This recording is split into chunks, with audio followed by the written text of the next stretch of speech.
Doot. La. Boom. Right here. Bam. Yeah, 30 minutes. All right. 30 minutes. That's crazy. 30 minutes. Okay, yeah. Why? You say why? Why? That's not a rule. That's not a rule I implemented. Oh, yeah. So which rule would you pick? Shorter or longer? Would you be like 10 minutes, get out? I don't care. I thought I was going to be here for an hour. Yeah, I mean, they actually gave us this opportunity like last night. Well, I emailed them last night. Oh, okay. Well, because they emailed me like Friday. I was like, hey, they were like, oh, would you be down to do press? And I was like, yeah, like I'm always down to do press. And they're like, just let us know when you have time. And then I never let them know when I had time. And then so then yesterday I was like, wasn't I supposed to do press? And I don't know what I was thinking. I thought maybe I assumed somebody would come like pull me aside like while I was on site, like, hey, like just let us know when you want to do press. And then I would talk to them then. And then I was like, man. And because I was supposed to do a phone interview with somebody on Thursday, yeah, and then that fell through, and then it was supposed to be on Friday, and then that fell through, and it was supposed to be on Saturday, and then that fell through. So I was like, maybe they just don't want to talk to me. And they were then, you know, the press person was really excited about it, and I was like, I guess, I don't know, there was some kind of miscommunication, and so then I emailed them last night like, hey, tomorrow's my last day.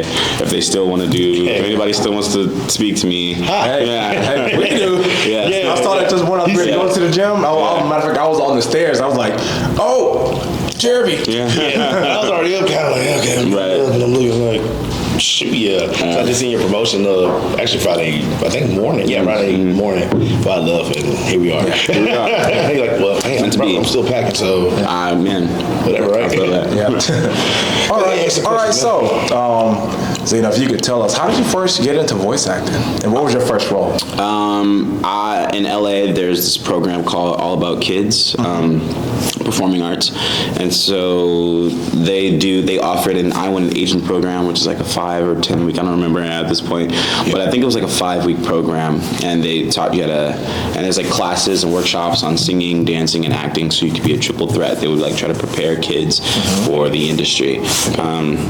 And then they would have you audition in front of like 10 agents with whatever you prepared within the 5 weeks. Usually it's like a monologue that you present to the agents, and the agents decide if they want you. One of my agents, Melissa Berger over at CESD, would go to the program all the time and take kids in.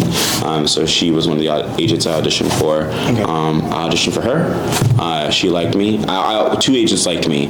One of them I met with, and then the other one, but she wanted to sign me in like a month or something. And CESD, my mom told me CESD wanted me immediately. And so I signed with them, and then I auditioned for my first animated role, which was Ben 10.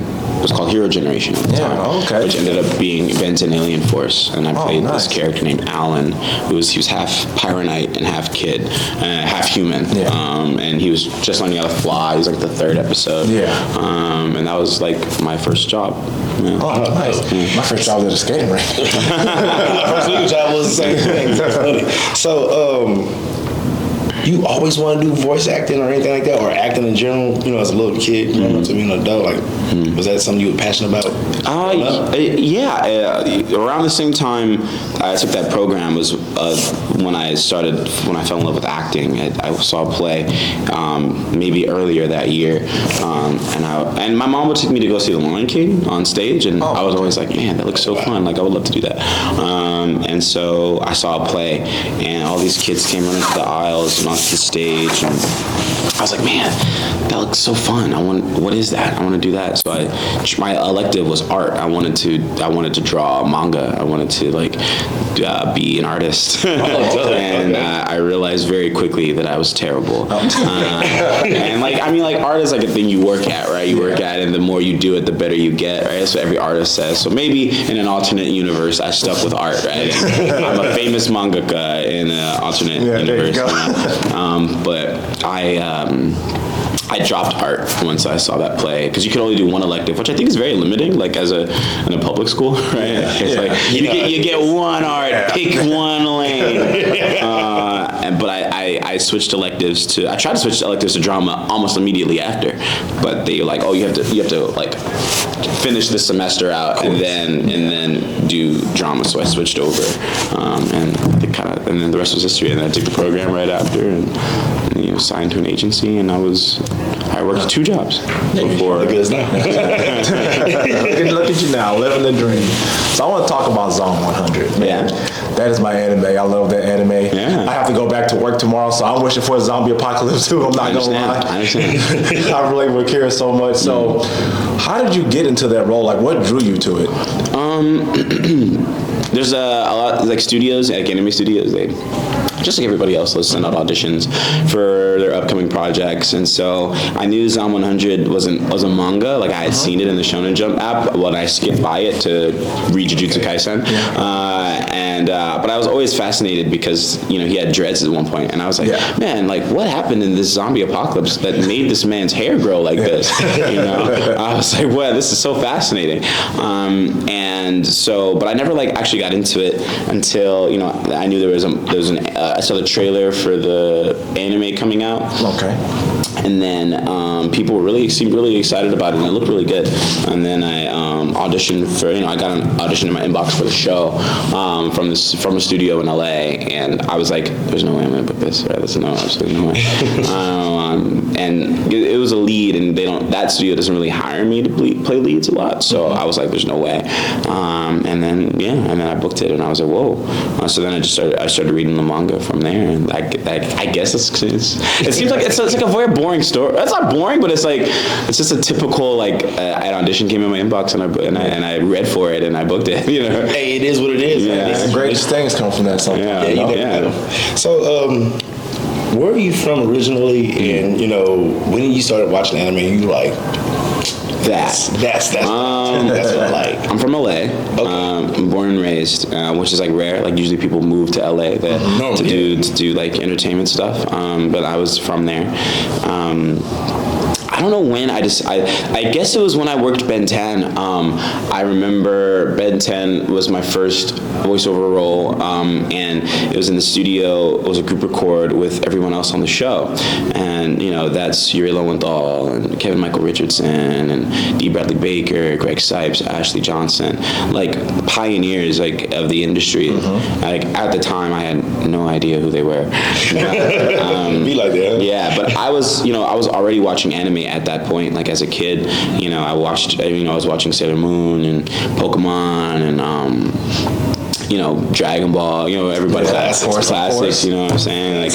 Watching Naruto, and I discovered Toonami on Cartoon Network, and so then, Naruto happened, and Adult Swim, I was watching, Full Metal Alchemist and things like that. And so, I was watching Naruto at the time because it was on Toonami on Cartoon Network. And so, on a break, Yuri Lowenthal tells me he's Sasuke, and you're Sasuke. And that was when I, as a kid, could put together, I can do this and I can be Sasuke one day. I could be an anime. And I think that's when I put 2 and 2 together. I grew up playing JRPGs, Tales of Symphonia. So I was always familiar with the genre, and I was familiar with the style of acting because as a kid I was just consuming it so much, but I didn't think it was a thing that I could actually do until that moment, I think. Oh, okay. So you just talked about Tales of Symphonia. You voiced so many video game characters. What was the video game that got you into gaming? Mine was Sonic 2. Yeah, so that's a darn good question. Yeah, so what's yours? Dang, nobody's ever asked that question before. The game that got me into gaming. my family were a lot of gamers. My cousin, my older cousin, his name's Andre. He was my cool older cousin. I think everybody has that cool older cousin that they wish they actually were. You know, that was Andre for me. I wanted to be Andre really bad. He had like his mom. You know, like his mom would give him everything. You know, so it'd be special. He'd be the only one in the family with the black GameCube controller. Yeah, and it was called the Andre controller because it was labeled with his name. You know, so he would be like, "Don't touch the Andre controller." Get that nasty gray one over there. Yeah. I'm trying to think of the game that got me to gaming. Maybe Kingdom Hearts. That's the one that I think that has the most impression. Yeah, I think it left the biggest impression on me. I was always into gaming though. Like as a kid, I was always playing games. I just Pokemon, and, you know, like I started with Yellow. But I think like, man, I think that one might have left the biggest impression on me now that I think about it, but I can't remember my first ever game. I mean, maybe Paperboy, you know, like, Man, I know you cried when Kari and Sora got separated at the end of Kingdom Hearts 1. I know it took you out of here. I know it did. It did. Cry? Did I cry?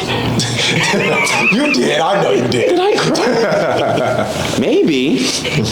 I definitely was feeling something. Yeah. That's the first video game that actually ever made me like cry. Yeah, I'm not gonna lie. Interesting. Yeah, I was mad. I look back on like my history, and not a lot makes me cry. I'm not a big crier. Pokemon, the first movie, made me cry. You talking about when Ash got hit? When Ash got turned into stone. Yeah. Pikachu was like, "Wake up!" I was a kid, like, what? Yeah, right. What's happening? I was like 12 years old when I seen that. I was like, but, you know, I watched Fruitvale Station. Did not cry. Yeah. You know what I mean? I was like, what's wrong with people? Everyone cried at the end of Coco. Did not cry. You either, huh? Did not cry. And I was like, is something wrong with me? You know, am I not attuned to my emotions? Like, is something wrong with me?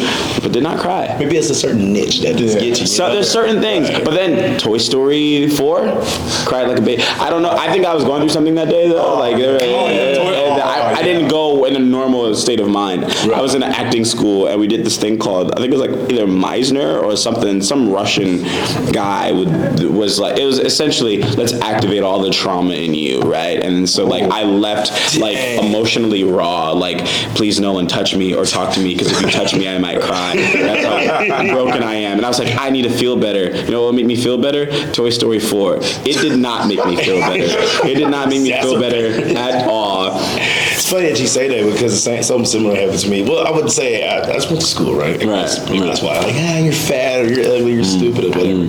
I played Metal Gear 2 over and over again, beating it, right? And when it came down to the part where Emmerich died, and then damn Parrot go, I love you, Hal. I love you. And Hal just fell on his knees. I'm like, and I'm like, you know what game got me?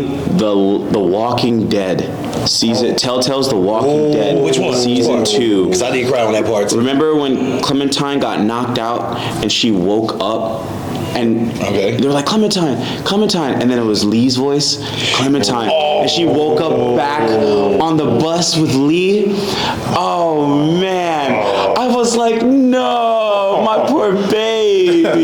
2 times. Yeah, that series got me, man. I didn't cry at the end of season 1, right? I was like, dang, this sucks. Come on, you did. I didn't cry at the end of season 1, but that when she went back to just being on the bus with Lee after getting knocked out, I was like, man. He came back. And I was like, I'm so sorry, baby. It was so sad. That one got me. Not a lot of things get me, right? Yeah. But that one got me. Yeah. It's tough. Yeah. Tough. I ain't mad at you. Yeah. That's another one. We talk about that. I'm gonna take you to your happy place now. It's still on gaming. So Spider-Man 2. We gotta talk. I'm not gonna lie. That's my game of the year. I'm sorry, Baldur's Gate. Like, it looks dope. Like, I'm downloading it at the house now. It looks dope. But Spider-Man 2 is that game, man. What was the process for you actually getting the roles, or what brought you to Spider-Man 2? Spider-Man 2 and Miles Morales. I auditioned for Miles for the first game, and I got a call back. I didn't book Miles. Yeah. But then around, I auditioned for something else. It was codenamed in the, and so I think just from that maybe I got asked, auditioned for some roles in. It was codenamed, but it ended up being the Miles Morales expansion. So I was the underground in that game. Okay, cool. I was like literally one of the first guys that fights Miles, like one of the first underground tech guys that fights him. And then when they were when they were working on 2, I got a call to ask to come in and do temporary scratch for Miles. So that means what that means is like they're trying to figure out like technical aspects of the game by making like early playable builds with like cutscenes and like playable sections and things like that. So, and if the original actor is unavailable to do the temporary scratch, they'll bring in other voice actors. So I filled in, and so essentially almost the entirety of everything on that release during that trailer for the State of Play, with like the water level, to like Miles talking about Peter's acting weird. I did that section, and then I did the section with the lizard, as well as like Miles's school section. I think right before the Sandman attack. The Sandman boss. So I did a lot. It was cool, and so it was like I took it as my opportunity to kind of play Miles, and yeah, it was a really cool process. And then I think I did some additional voices from that session, and they probably just kept those guys in. Because I didn't expect to be seen in the credits of that game. I thought all the stuff that I did was going to get replaced, but people were saying they saw my name in the credits. The stuff that I did, like the background roles, they kept those in. It's cool. So continuing on gaming, what got you into like voicing, doing voiceovers for games, and what is your favorite one? Games, you like when you sign somewhere and they send you everything, all that they have access to. So that means, well now it wasn't always anime, but it's like anime and animation and video games as well. So I had always wanted to work on games, and I was auditioning for like a lot of them. I auditioned for The Walking Dead, right? There was this guy named Lewis in season 3 or 4 of The Walking Dead, and he looked like me, right? He had hair like me. And I was like, man, I gotta book this guy. He looks just like me. I did not book that guy, but I guess I got into it the same way I got into everything else. But I love games, and I always wanted to be in them. So like one studio I had to fight to get into. I didn't fight to get into. That's not necessarily accurate. But one studio that was particularly like a little harder to get into.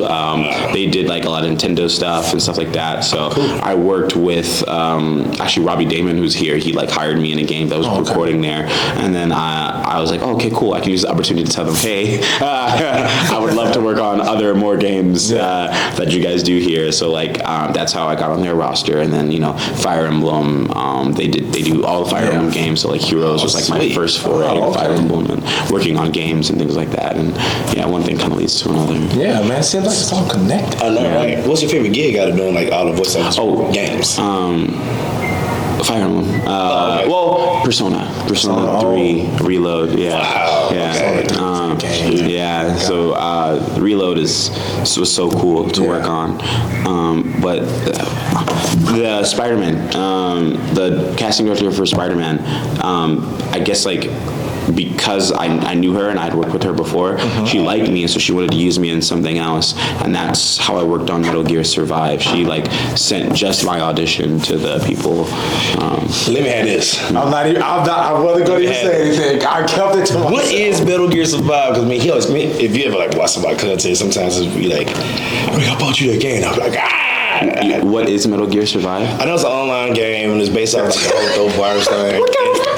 Man, hey, get your money. I ain't mad at that. You did. He definitely got it. He got it. Shut up, Chad.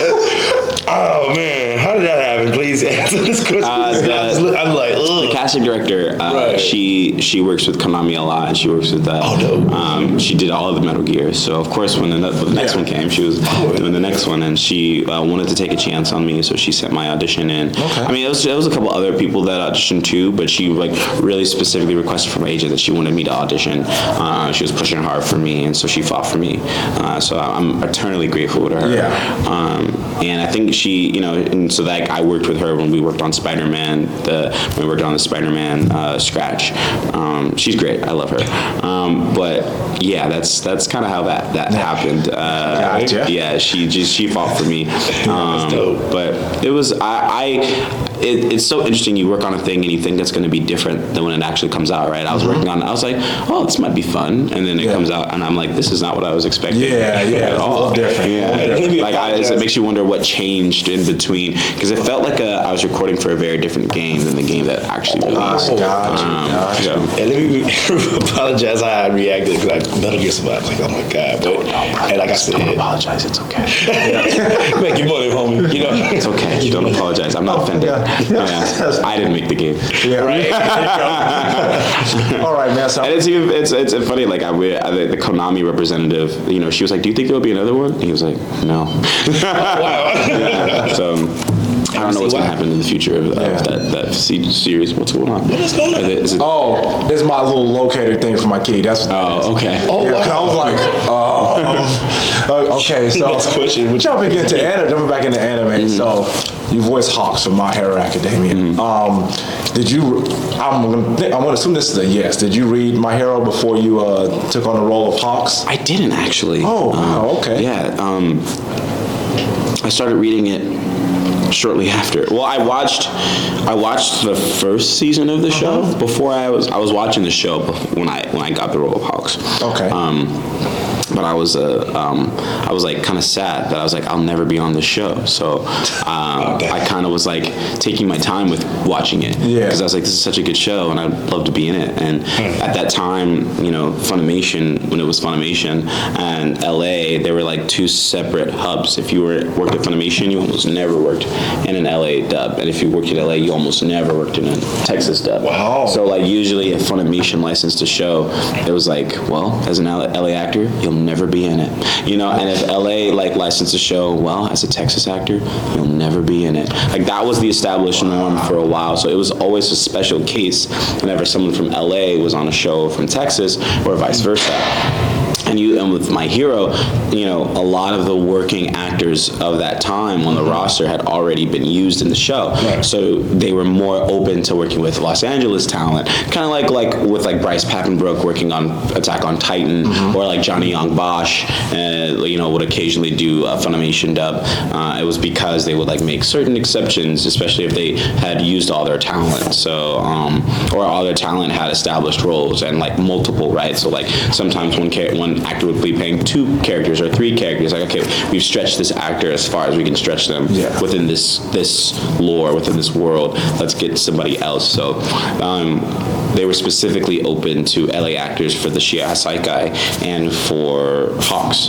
And so I hadn't caught up at all by the time that audition came my way, so I had to catch up after. I didn't want to get invested and then not get the role, and then be like, well, I have all this useless knowledge. Not useless, but it's like I can't, all the stuff that I studied, I can't use it anymore. So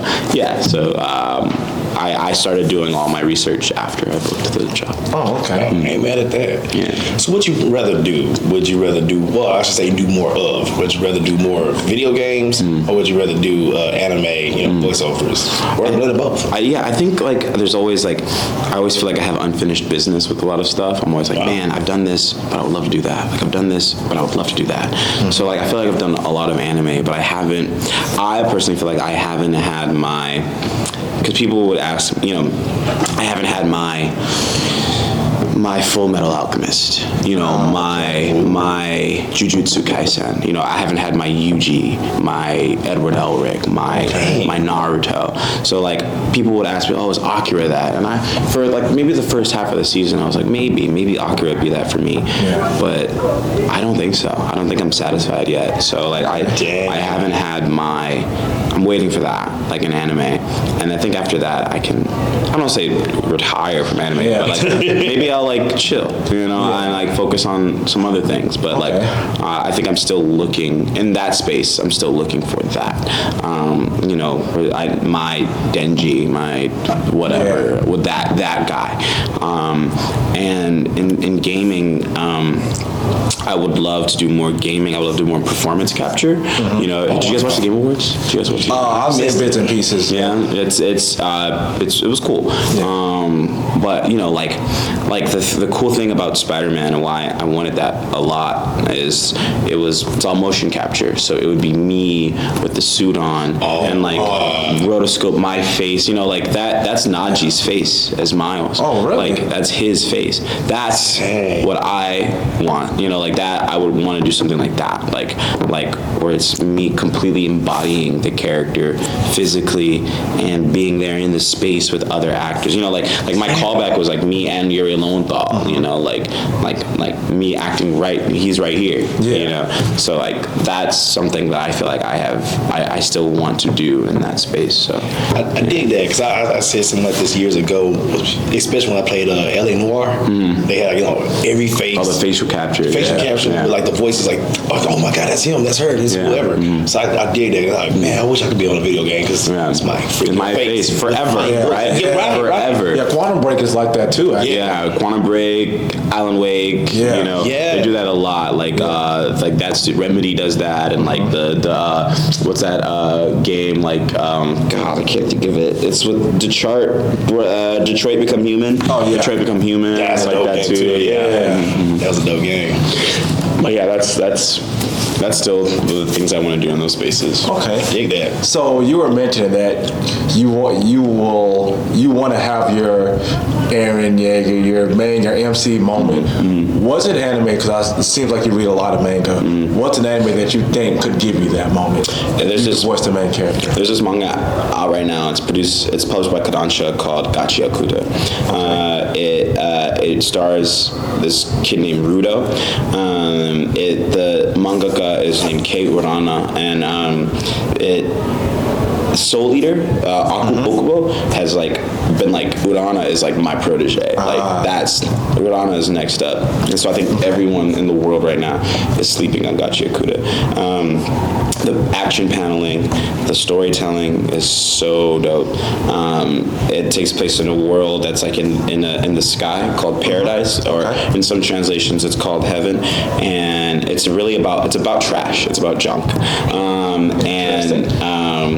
Rudo is a junk collector. He goes into giant garbage dumps and picks out special items that other people have thrown away but might be valuable to someone else. So he gets this girl that he has this crush on, this teddy bear. And he's a socially awkward, really angry, angsty, moody, quiet kid. And so he gets her this bear, and he's an adopted kid, and then he goes home and his adopted father has been killed. He gets blamed for the murder and sent down to the underworld, or sent down to the below world, where heaven throws all their trash. And so he's attacked by these giant trash monsters. And so then he joins this group called the janitors, or the cleaners, and their job is to defeat these trash monsters and rid and kind of deal with the upper classes, kind of their mess, right? And so Rudo wants to get revenge on the people who framed him for his dad's murder. And he was beaten as a kid. He went through a bunch of trauma, so his hands are incredibly scarred. So he's always wearing these gloves. So the power system is called you're a bringer, or a jinki in some translations. But you can pretty much bring to life. You bring life to things. things. So like there's one girl, she has a pair of scissors, a small pair of scissors. She can make them huge and like wrap them around her leg and like use it to like slash the heads off of a giant trash monster and things like that. Dang. So Rudo discovers that he has the power to bring anything to life. So whether there's this one scene where he brings like a charm, someone's charm to life, and it's like a hand charm, and then an eye develops in it, and other hands form from it. It's pretty crazy. It's pretty crazy. Yeah, that's what you're saying. Yeah. Holy moly, there's a lot going on. I know, it's a very unique story. It's on Shonen Jump? Huh? It's on Shonen Jump? Kodansha. I'll be reading that. Yeah, Kodansha. I just see you how when you was just telling us about that, right? You looked at your hands. You're seeing it, you embodied it. Yeah. You're an actor for sure. I actor, man. Yeah, I see it, man. Yeah. Scars on his hands. Like, I don't know how I got these scars. Yeah, man, that was pretty dope. Yeah. Question. So, kind of like shameless plug about this con. You know, how you like an anime frontier so far? Anime Frontier is great. I did it 2 years ago. Cool. Yeah, and it was amazing then, and I'm having a good time now. So it's always great. You do a lot of cons? I do. Hell yeah, you enjoy them? I do. I have a good time. great. Everyone's really nice. You know, when you're like when you're black in the space, you like expect a lot. When I got into anime, I expected a lot of racism. Right? I was like, man, this is. I'm glad you brought this up. Do I bring this up? I always talk about race. I expected a lot of like racism, like especially when I first was announced as Hawks. I was like, it's always interesting being in these spaces, and you're like, well, time to prepare for the racism, right? Yeah. You're always,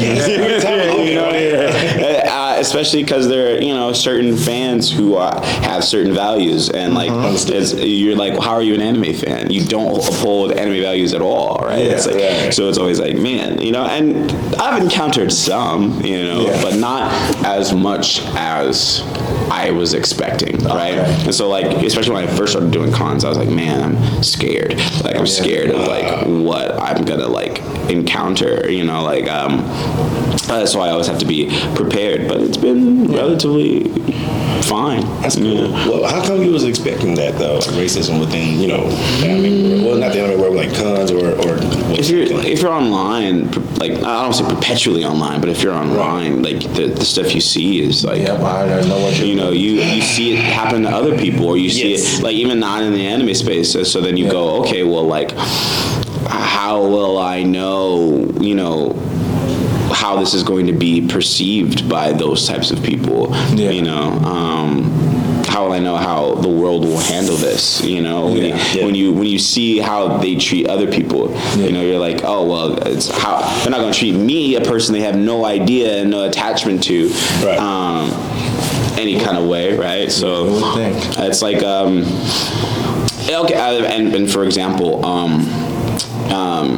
my book Junpei from Persona 3 Reload, literally, when it came out, people were like, nigger. Word.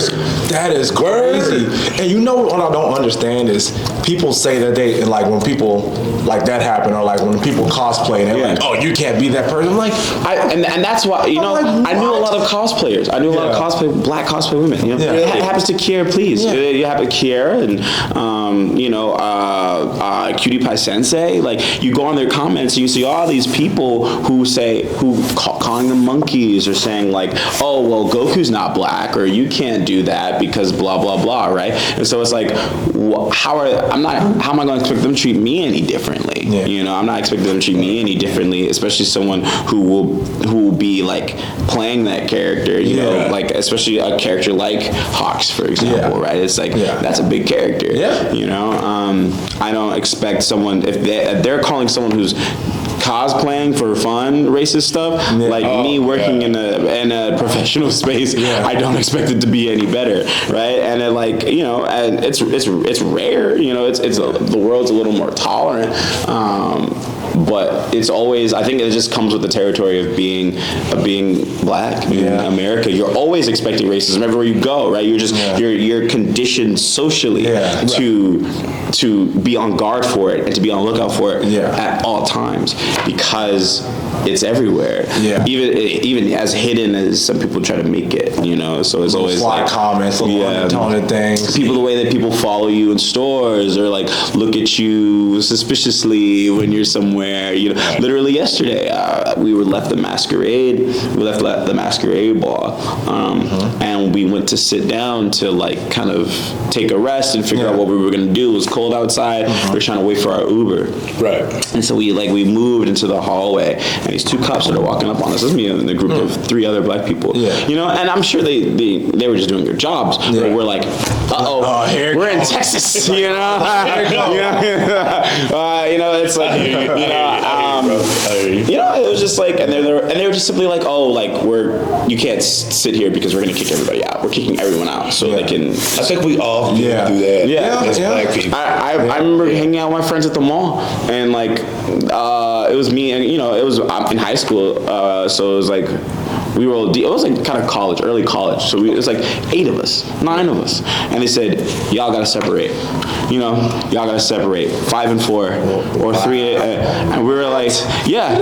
I was like, that's a rule? Yeah. Oh, there's too many of you. Oh, wow. Too many of you. Look, they're over there. What about them? I'm not talking about them. No, they're fine. Yeah, I'm not talking about you. Yeah, I'm not talking to them. I'm talking to you. You experienced that. That is disgusting. Yeah. That's what I'm saying. I think we all have our moments and it kind of, you know, oh shit, this is life. That's how it is. That's unfortunate, you know? Yeah. It is, man. It really is. And so I was like, do I expect, you know, freaking heck, bro, anime fans to be better? And it's like, you would, right? Actually, you would. Because anime has lessons, right? Anime teaches you tolerance, friendship. Power of friendship. It is in every anime. You be to how many people are like, Naruto is my favorite character, and do not follow any of those values. They said it's the power of friendship, not the power of racism. Right. Still here, apparently. You know? And now, like, people have co-opted it into woke, right? They co-opted the word woke into this agenda.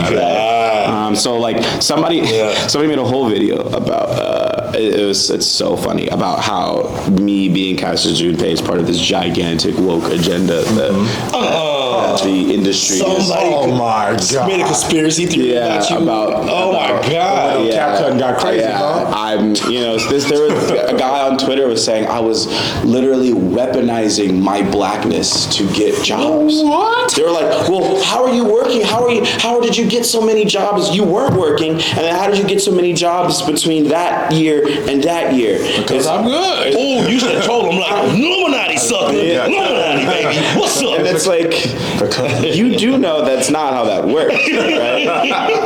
If there's anything, the blackness is stopping me from getting work. I couldn't work for years because they thought I couldn't do it because they thought I had an accent.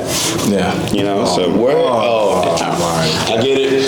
Yeah. I mean, you got to stay over here. Yeah, that's crazy. But I mean, that's your life, though. That's rough, man. So, okay, so we're gonna light it up. You ready? Yeah. Okay, so you're a man of culture when it comes to anime. It sounds like. Give me your favorite intro and outro song. My favorite intro and outro song recently? It don't even matter. Across the board. Yes, sir. Yeah. I'm starting to hate this question because everybody does this, including myself. Yeah, it's a tough question. It's a tough question. I really like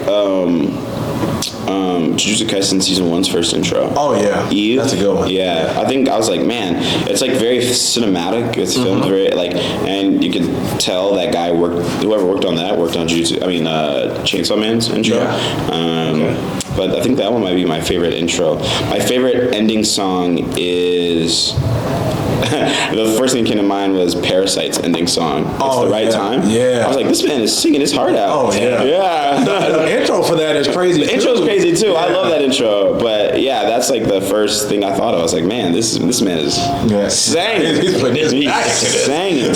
Yeah. Man, you ever want to do, besides, voice acting and everything like that, actual acting, writing, directing? Yeah. I went to school for on-screen acting, for on-camera acting. When I first signed my agency, it was like, it was supposed to be everything, like on camera and commercials. I've done a couple commercials. Oh, cool. Yeah, I would love to do film and television, mostly film, I think. And, okay. Yeah. Okay, like what genre would you like to be in? Man, I would love to be in a Jordan Peele horror film. Oh, Yeah, snap. yeah, Okay. like that's like Nope. Yeah, Nope. you know, would love to be in like something like that. Yeah. Just something like surrealist, you know, like stuff like that, like really artsy, really like high and like Black Mirror or like Atlanta, you know, something like that. Oh, that's the show. You like it? I see you like Atlanta. I love That's the show. Atlanta. That's the stuff, man. I always like my favorite episode is band episode, like the BET. You know, the Dodge Charger, like Mickey, Swisher Sweets, and becoming pre-dope and all this stuff. He's like, you're not getting paid for this. He's like, Man, my favorite one is the one when Darius goes to get that piano. And he's That's like, everybody's favorite. would you like a water cocktail? Yeah. Gosh, he's like, would you like some of the? It's a soft-boiled ostrich egg. Like, that looks so nasty. God. It was so crazy. I thought that episode got snubbed. It was up against the first episode of Marvelous Miss Maisel for an Emmy, and it lost. And I was like, I think this is a snub. Yeah. Oh, absolutely. Yeah, that's damn near everybody's favorite episode. Yeah. That one. Yeah. I think I like the band better because it's What was it called? What's his name? What was it called? Teddy Perkins. Yeah. Teddy Perkins. Yeah. Michael Jackson. AKA Michael Jackson. Michael Jackson. Michael Jackson. It was so funny when like Donald Glover tries to act like that's not him, right? Oh yeah. Remember when he showed up to the Emmys? Yes. He like hired a guy to like be Teddy Perkins. Yeah, to the T, man. Funny. And everybody was so freaked out. Oh man. It was great. It was So that was a season, was it two, right? Season two. Yeah. Oh my God, that was great. Yeah. Yeah. So you voiced Anya Capone from AOT, Attack on Titan. So I gotta ask, man, you think Aaron was right? No. Oh, just What me? the heck? Just me? No, Aaron was not right. Absolutely not. I think the most not profound, but I think Armin was right. He was like, "You idiot! Yeah. We could have tried anything else. We could have literally tried anything else." And it was Tell anybody. He didn't tell anybody. and he felt like he had to, right? He felt like this. He Code Geassed it, where he was like, I can't let them know. Like, if they know, then it might not go the way it's supposed to go, right? Aaron was like, this was the only outcome to get what he wanted, but like, I don't know. I don't think I'll ever vibe with genocide. You know, like I don't think I'll ever be like, yeah, I can justify that, right? Like, Y'all started it. yeah, I mean they did, right? But like, there was a point where they were like, Aaron, you made your point. You know, like, you made your point. You know, Stop beating the dead horse. you can right? stop now. And he was like, nah. And he says it. He says, if you didn't stop me, I would have just kept going. Yeah. I would have just destroyed the rest of the world. He turned to a savage in season He just said, I would have. And he couldn't explain why. He couldn't explain why. He was like, I don't know why. And he said it, I'm a dumb kid who came into a bunch of power. And I thought, in his immaturity, because he's like 19. In his immaturity, he thought this was the best course of action because I've seen the future. But then he also says he can't tell what the future or the past is because it meshes together. You know, he is the one who sent the Titan that went and killed his mom. To save Bertolt, because he's like, Bertolt's needed later. But it's like, you know what I mean? You're like, I must follow this script in order to get this, but you're also seeing multiple endings, and you're like, this is the only one I see where my friends live happily ever after. He's almost like Doctor Strange, you know? He sees all these millions of outcomes. Right, but there's only one. This one. Right, and I was like, does it? You know, does it? You know, did you try anything else? So many people in this country agree with Aaron. I'm sure. Including this guy here. I'm sure. Not gonna lie, I'm sure. man. It's like Killmonger was right? It's like I believe to a degree. To a degree. But he went about it wrong, right? Yeah. And that's what I think Aaron did. Like, you had a point. Yeah, you have to do something drastic to get people, because people were people. But I said before the end, I said, this isn't gonna last. Right? This isn't gonna last. And you saw it. You saw it in the end end credits. Like the humans continued going to war. Parody eventually was destroyed anyway. That was a beautiful part. How it ended. Like you did all that for all that, and it did, and it didn't. It worked. But it didn't work. You know, you have all these loyal people in the show. Loyal Jaegers who was like, Amber was right. He did the right thing. You know, he protected our homeland. But that radicalizes people in its own way. You know, and the cycle continues when the boy found the. So clearly he was wrong. You know, like clearly he was wrong. He was correct in like getting rid of the threat of the Titans so his friends could live longer lives. Right? That's the only thing he accomplished is like helping his friends live longer lives. But I don't think he was like correct at all. I think there was another way he could have gone about it without having it be like that way. Dang. So not rushing you. I just don't want you. I don't know what your schedule is. I just wanted to let you know that we're at 40 minutes. I think. Oh snap! We're supposed to be 30. Great. Yeah, we're supposed to be at 30. Well, I'm gonna ask another video game question real quick. Spyro Trilogy. What did you voice in that? I didn't. I never voiced in Spyro.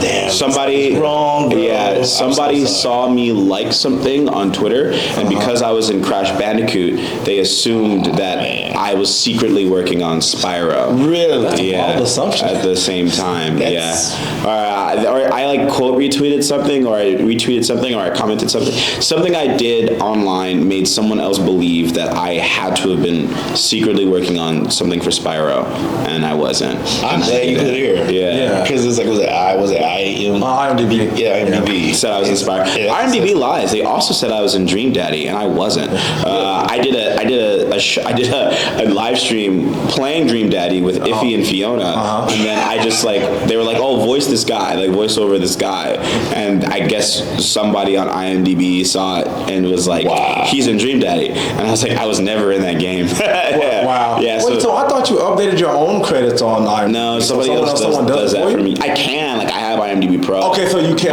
But, yeah, I'm lazy and I don't do that. I understand. I signed this up for one. I'm just like, oh. Yeah. Because it also said additional voices too. So that's anyway. That's why I asked that question. I was like, I never worked on Spyro. Damn. Yeah. Okay. If I did, it's news to me, right? If somebody used my voice to Spyro, I did not know that happened. Oh, right. Yeah. That's my grunt. Yeah. Right. Back. I auditioned for Spyro. There you go. But I never was on it. Yeah. Holy moly. Okay. So out of your entire catalog, you've done so much. Is there something that you would recommend to somebody to watch? Out of everything I've done? Yeah. If there was one thing that you could pick, you'd be like, hey, watch this. Watch this.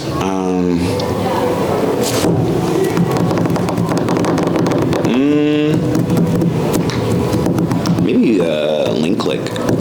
Oh, I just started watching it. That is a very interesting show. I'm on episode 2. I just started it earlier this week. Yeah, probably I'd be like, watch Link Click out of everything I've done, or play Persona 3. Persona 3. Yeah. Those great games. Link Click is very interesting. What led you to want to be a part of that?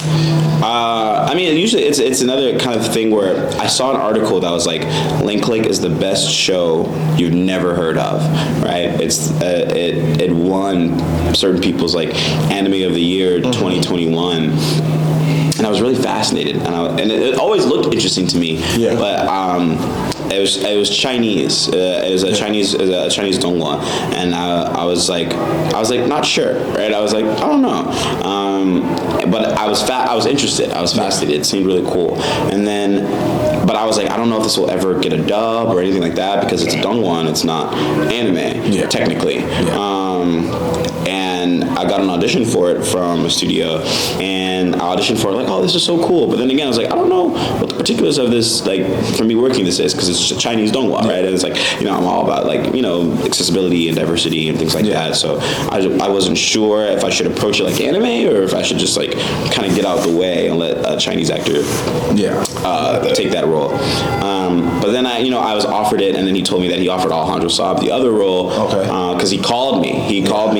Oh, he sent me Austin Sisk, who did the dub for the first season. He sent me this really long email, like offering me the job. Wow. And he was like, I really want you to play this guy, and I have Alejandro Saab in the other role, and I just really, it was really hard for me to pick you for one, but I knew I wanted you in it. Okay. And I think I was gonna decline and be like, maybe a Chinese actor should play it. Yeah. But man, he sent me this email, and I was like, he seems really passionate about this and really set on his cast. And if Alejandro is gonna do the other one, then maybe it's fine if I do this guy. And I'll just approach it like an anime where it's like a mix. And yeah, he just was like, he just really wanted me to play Lu Wong. And I was like, well, I can't argue with that, right? Like I can't argue with another creative who artistically has a vision and it includes you, right? It's different from being like, here, you got it, right? It's different when like the guy's like, I really want you to play this. I can't think, and he's like, I hope you accept it. I can't think of anybody else who I would rather have in this role. So I was like, well, I might as well, like, you don't have to tell me twice, you know? It's nice to feel wanted, you know?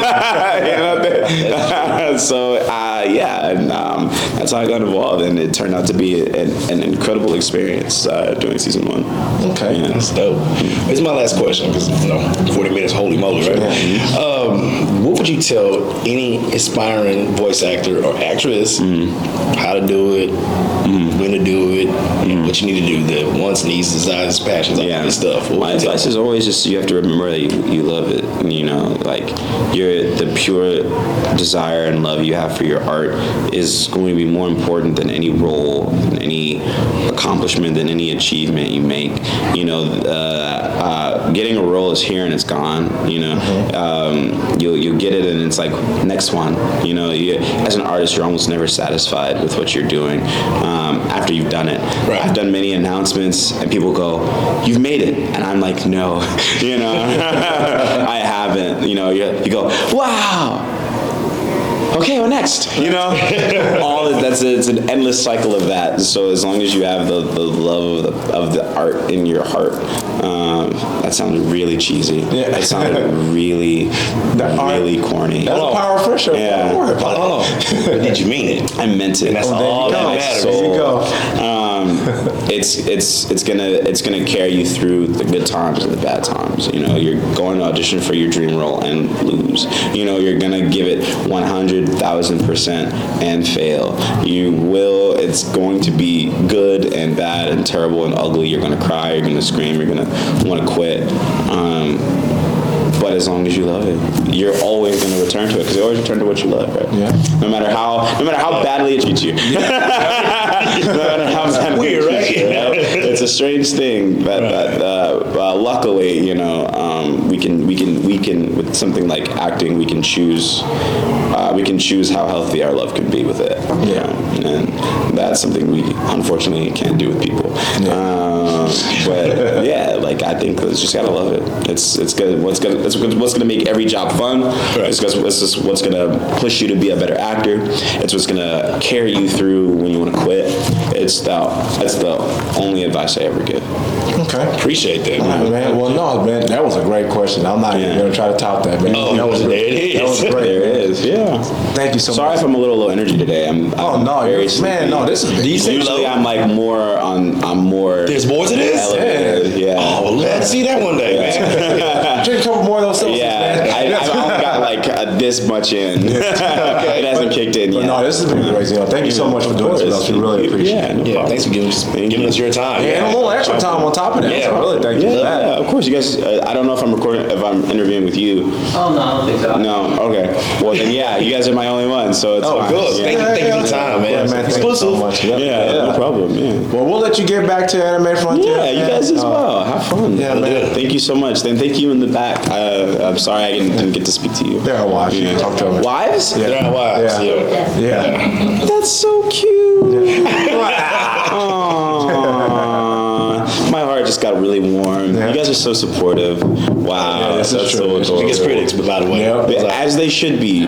Hold them accountable. I wouldn't want a wife who would be like, "You're good. Everything is good. You're amazing." Yeah. I want her to be like, "Zeno, that sucked. Get in there and do better." Oh, they have no problem. Good. I can tell you that. I good. You talk to goddamn much. Right, you gotta do this, you gotta do that. Like I want her to be like, I wasn't feeling it. Like, dang, I wasn't feeling it. Because you gotta be honest with it, especially something like this. Your art is like, it's like to get you to the next level. Whenever I'm in an acting class, I'm always like, I always want them to tell me that I suck. Yeah, right. Because there's nothing that pushes me more than being told that I'm trash. If ever whenever I audition for a dream role and don't get it, I go, I want to make the person who didn't hire me regret not hiring me. But the next job I work, I want to win an award for them, so the other person regrets. Spite. Love it. Yeah. I was so cute. I love very petty man. Me too.